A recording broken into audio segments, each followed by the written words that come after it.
শ্রাবণ মাস হলো দেবাদিদেব মহাদেবের অত্যন্ত প্রিয় মাস।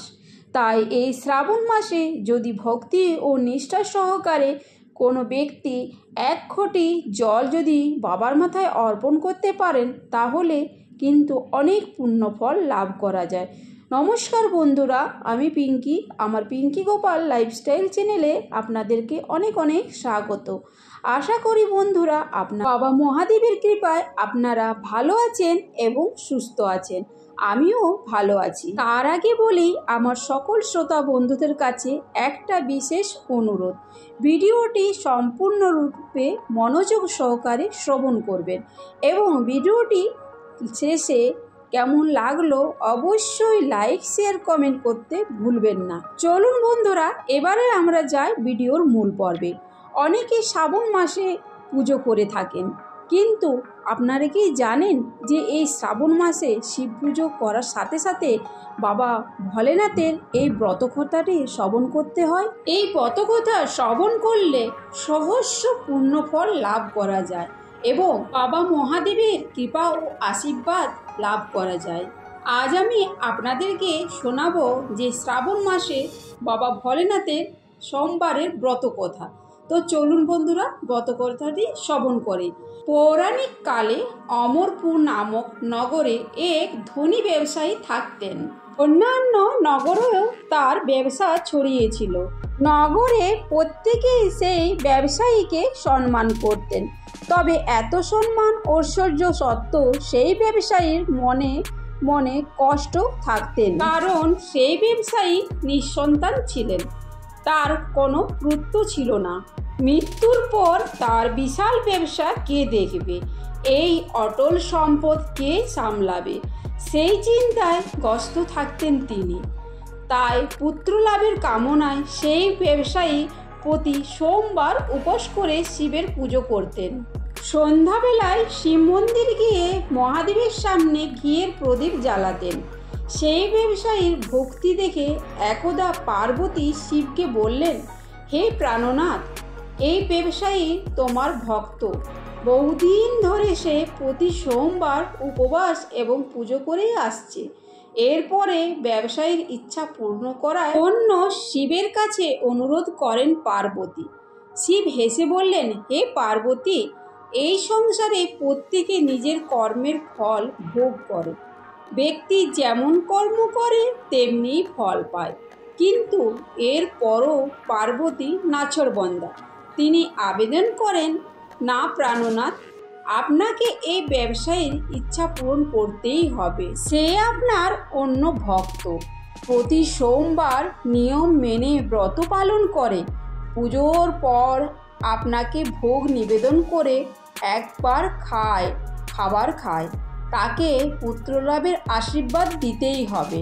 পার্বতী এমন আবেদন শুনে শিব বললেন, তোমার কথায় আমি এই ব্যবসায়ীকে পুত্রলাভের আশীর্বাদ দিই, কিন্তু তার পুত্র 16 বছর পর্যন্তই জীবিত থাকবে। সেই রাতে শিব ব্যবসায়ীর স্বপ্নে এসে পুত্রলাভের আশীর্বাদ দেন। পাশাপাশি পুত্রের 16 বছর পর্যন্ত জীবিত থাকার কথাও জানান। ঈশ্বরের আশীর্বাদে ব্যবসায়ী খুশি হন, কিন্তু পুত্রর স্বপ্ন অনুসারে কথা শুনে তার সমস্ত আনন্দ নষ্ট হয়ে যায়। ব্যবসায়ী আগের মতো নিয়ম মেনে সোমবারের ব্রত পালন করতে শুরু করেন। কিছু মাস পর অতি সুন্দর পুত্র জন্ম নেন, যার ফলে ব্যবসায়ী জীবন আনন্দে ভরে যায়। কিন্তু সন্তানের স্বপ্নানো হওয়ার পর জেনে খুব বেশি খুশি হন না তিনি। এইদিকে বাড়ির কোনো সদস্যই এই রহস্য সম্পর্কে জানতেও পারেননি। বিদ্বান ব্রহ্মাণ্ডে সেই পুত্রর নাম অমর রাখেন। অমর 12 বছরের হলেও তাকে শিক্ষা গ্রহণের জন্য বানারসে পাঠানোর সিদ্ধান্ত গ্রহণ করা হয়। ব্যবসায়ী অমরের মামা দীপচাঁদকে ডাকেন। অমরের পড়াশোনার জন্য তাকে বানারসি ছেড়ে আসতে বলেন তিনি। অমর নিজের মামার সঙ্গে শিক্ষালাভের জন্য বেরিয়ে পড়েন এবং যাবার সময় বলে দিলেন যে স্থানে শিব মন্দির দেখতে পাবে সেখানে ভগবান শিবের পুজো করতে এবং ওই স্থানে দিন দুঃখী মানব এবং ব্রাহ্মণকে ভোজন করাবে। এইভাবে মামা ভাগ্নে বনারসিতে যাবার পথে একটি নগরের প্রবেশ করলো। যেদিন প্রবেশ করলো সেই দিন সেই নগরে রাজার মেয়ের বিয়ে। তবে যে রাজার ছেলে সেই মেয়েকে বিয়ে করতে এসেছে, রাজার ছেলের এক চোখ ছিল অন্ধ, আর এই বিষয়টি সে গোপন রেখেছিল। পথের মধ্যে সেই ব্যবসাটি সুন্দর ছেলেকে দেখতে পেয়ে সে রাজার এক কুবুদ্ধি জাগ্রত হলো। সে মনে করলো তার এই অন্ধ ছেলের পরিবর্তে সেই এই ব্যবসাটির ছেলেটিকে নিজের ছেলে হিসাবে পরিচয় দেবে। তারপর বিবাহ শেষ হয়ে গেলে সেই ব্যবসাটির ছেলেটিকে তাড়িয়ে দেবে। সেই রাজ্যে রাজার মেয়েটিকে নিজের রাজ্যে নিয়ে যাবে। প্রাণের ভয়ে ব্যবসাটি ছেলেটি সে সময় মুখে কিছু না বলেও বিবাহর পর রাজকুমারীর শাড়ির আঁচলে সুযোগ বুঝে লিখে দিয়ে যায় যে তোমার সঙ্গে তো আমার বিবাহ হলো, কিন্তু বিয়ের পর যে রাজকুমারের সঙ্গে তোমাকে নিয়ে যাওয়া হবে সেই রাজকুমারের কিন্তু এক চোখ অন্ধ। আমি তো বারাণসীতে শিক্ষা গ্রহণ করতে যাচ্ছি। বিবাহ সম্পন্ন হওয়ার পরের দিন সেই ব্যবসায়ীর পুত্রকে তাড়িয়ে দেওয়া হয়, কিন্তু রাজকুমারী যেহেতু আসল সত্য জেনে ফেলেছে তাই সে রাজার অন্ধপুত্রর সঙ্গে যেতে রাজি হন না, বরং ব্যবসায়ীর পুত্র অমরকে নিজের স্বামী মনে করে এবং রাজকুমারী তার জন্য প্রতীক্ষা করতে থাকেন। অন্যদিকে অমর এবং তার মামা শেষ পর্যন্ত বারাণসীতে উপস্থিত হয়।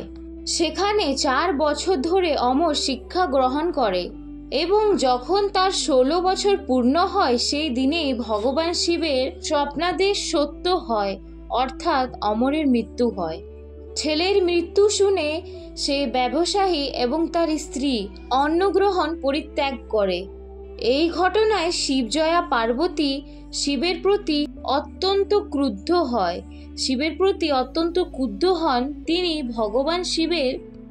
ভগবান শিবের উদ্দেশ্য বলেন, যে ব্যক্তি সারা জীবন ধরে নিষ্ঠা ও ভক্তি সহকারে পুজো করলো, যার পুত্র একইভাবে আপনাকে পুজো করে আসছেন, তার প্রতি আপনি এইরূপ বিরূপ হলেন কি করে? এই শুনে ভগবান শিব বললেন, এ তো বিধির বিধান, যা হবার তা হবে। এই কথায় মাতা পার্বতী আরো ক্রুদ্ধ হলেন। তিনি মহাদেবকে বললেন, তার মানে ভক্তির কি কোনো অর্থ নেই? এরপর থেকে তো কোনো ব্যক্তি আর ভক্তির প্রতি বিশ্বাস রাখবে না। ভগবান শিব দেবী পার্বতীর এই রূপ আগ্রহ দেখে শেষ পর্যন্ত সেই ব্যবসায়ীর পুত্র অমরকে জীবিত করলেন। ব্যবসায়ী পুত্র অমর শিক্ষা সমাপ্ত হওয়ার পর যখন নিজের বাড়ি ফিরতে শুরু করলেন, সেই সময় পথের মধ্যে সেই প্রতীক্ষাকট রাজকুমারী এবং রাজার বিপুল ধন সম্পদ নিয়ে নিজের নগরে প্রবেশ করলেন। ভগবান শিব সেই ব্যবসায়ীটির আবার স্বপ্নে দেখা দিলেন এবং দেখা দিয়ে বললেন, তোমার ভক্তি ও নিষ্ঠায় আমি প্রসন্ন হয়েছি, তাই বিধাতার বিধির লেখন শেষ পর্যন্ত আমাকে বদলাতেই হলো। তোমার মতন এইরূপ ব্যক্তি যদি আমার প্রতি পূর্ণ বিশ্বাস রেখে নিষ্ঠা ও ভক্তি সহকারে শ্রাবণ সোমবারের ব্রত রাখে, ব্রত সমাপ্তির পর শ্রাবণ সোমবারের এই ব্রত কথা শ্রবণ করে, তাহলে নিশ্চিত রূপে তার মনের অভীষ্ট ইচ্ছা পূরণ হবে। এই বলে ভগবান শিব অন্তর্ধান হলেন। আর এই পর থেকে এই ব্রতের প্রচার চারিদিকে ছড়িয়ে গেল। অর্থাৎ শ্রাবণ মাসের সোমবারের শিব ব্রত কথা সমাপ্ত হলো। বন্ধুরা, ভিডিওটা কেমন লাগলো অবশ্যই কমেন্টে জানাতে ভুলবেন না। আর যদি ভালো লেগে থাকে তো অবশ্যই একটি লাইক দেবেন এবং নিজের বন্ধু বান্ধবের সাথে অবশ্যই শেয়ার করবেন এই ভিডিওটা। আবার পরবর্তী নতুন ভিডিওতে আপনাদের সাথে দেখা হবে। ততক্ষণের জন্য হরে কৃষ্ণ, রাধে রাধে। সবাই ভালো থাকুন, সুস্থ থাকুন।